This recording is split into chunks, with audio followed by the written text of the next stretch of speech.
that you're using something that's not going to get your brows looking like crap. Because I'm telling you, there are ways that I do my eyebrows.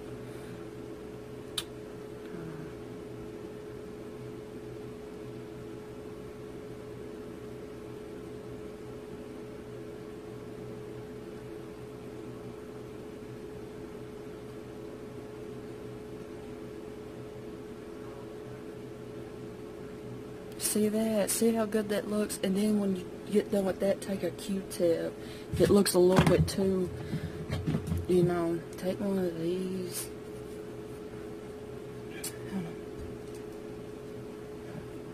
And do it like this.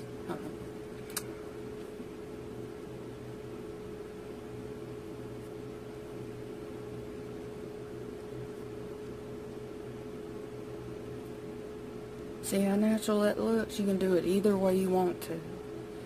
I gotta finish my other eyebrow. I'll do another tutorial later. I was just showing y'all how you properly put on this without actually putting all that crap on your face. So I just want to show y'all the right way on how you put on your eyebrow makeup without actually putting all that crap on your face. Signing out.